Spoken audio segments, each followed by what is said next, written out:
देखिए, कोई आदमी अमीर घर में पैदा हो जाए तो उसे अमीरी बहुत मिल सकती है। अमीरी ऐसे ही मिल सकती है, लेकिन सफलता ऐसे ही नहीं मिलती।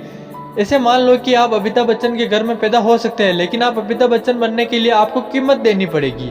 आप शाहरुख खान के घर में पैदा हो सकते हैं, हो सकता है कि आप पैदाइशी अरबपति हो, लेकिन शाहरुख खान तो नहीं हो सकते हैं ना, उसकी अलग ही कीमत है।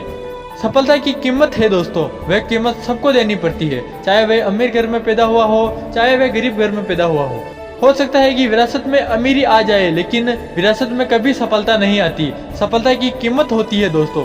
याद रखिए दोस्तों, जो आदमी मेहनत करने पर उतर जाए, जो आदमी मेहनत करने से कभी पीछे नहीं हटा, खुदा को उसको भाग्य बदलना होता है, सब कुछ देना होता है दोस्तों। कैसे नहीं देंगे? जो आदमी मेहनत पर उतर गया, सब कुछ देंगे उसको। मैं चाहता हूँ कि आप मेहनत से मोहब्बत करें। अगर एक बार मेहनत से मोहब्बत हो जाती है ना, तो फिर आराम करने का नाम नहीं होता। कभी सुना है जिंदगी में किसी को ये बोलते हुए कि मुझे कुछ छोटा हासिल करना है? नहीं सुना होगा। हर किसी को तुमने यही बोलते हुए सुना होगा कि मुझे कुछ बड़ा हासिल करना है। शायद तुम्हें भी कुछ बड़ा हासिल करना है, लेकिन सवाल यह नहीं कि तुम्हें हासिल क्या करना है। तुम्हारी मंजिल बड़ी हो या छोटी, तुम्हारा लक्ष्य बड़ा हो या छोटा, अभी तो तुमने पहली सीढ़ी चढ़ी है। लेकिन तुमने कम से कम मन में तो यह सोचा है कि तुम्हें कुछ हासिल करना है। कम से कम इस सोच की वजह से तुम कोशिश तो करोगे। तुमसे ज्यादा गिरे हुए लोग तो वह हैं जिन्होंने आज तक कभी यह नहीं सोचा कि उन्हें कुछ हासिल करना है। बड़े और छोटे का सवाल तो अभी शुरू ही नहीं हुआ, लेकिन अभी तो पहली सीढ़ी है। सोने से काम मिलते हैं तमन्नाओं के शेर, ये शायरी तो आपने सुनी होगी। सोचते रहने वाले, बातें करते रहने वाले, बड़ी बड़ी फेंकने वाले दोस्तों के बीच में तो फेमस हो सकते हैं, पर दुनिया में उन्हें कोई नहीं जानता। तो तुम बात करना छोड़कर हकीकत में प्रयास करना शुरू कर दिया है, तो तुम दूसरी सीढ़ी भी चढ़ चुके हो। लेकिन प्रयास करना ही काफी नहीं होता। कई बार प्रयास करने के बाद हमें असफलता मिलती है, हम निराश हो जाते हैं। ऐसा लगता है कि शायद हम इस काम के लायक नहीं है, या हमारी किस्मत खराब है। दूसरी सीढ़ी चढ़ने के बाद हम हार मान जाते हैं। लेकिन आपने असफलताओं का सामना करने के बाद भी हार नहीं मानी है, अभी भी आप जिद्दी बने हुए हैं, तो आप तीसरी सीढ़ी भी चढ़ चुके हैं। लेकिन आपको मालूम है क्या अगली सीढ़ी कौन सी है?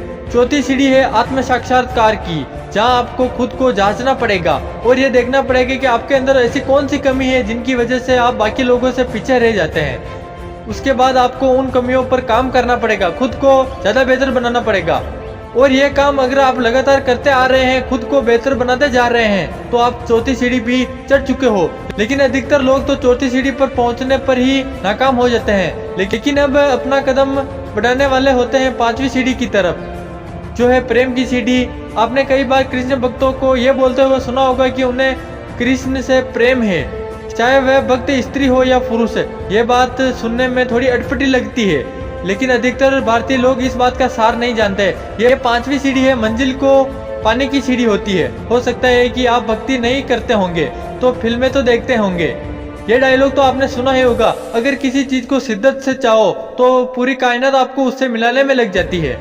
यह होती है प्रेम की ताकत, लगन की ताकत। यही होती है पांचवी सीढ़ी और आखिरी सीढ़ी। आपको इसी ताकत का इस्तेमाल करना होगा और सब निराशा से ऊपर उठकर खुद को मंजिल के लायक बनाकर आपको अब प्राप्त करने के लिए लगातार प्रयास करने पड़ेंगे। और उन प्रयासों को करने के लिए आपको अपने मन को नहीं मारना है, आपको अपने मन से प्रयास करना है। और यही कि मनुष्य किसी भी चीज को, किसी भी वस्तु को या लक्ष्य को पाने के लिए मन से प्रयास कर रहता है, तो वह उससे प्रेम करता है। अगर आपको अपनी मंजिल से लगाव है, तो आप बिना किसी वजह के, बिना किसी रुके, बिना थके लगातार मंजिल को पाने के लिए प्रयास कर पाओगे।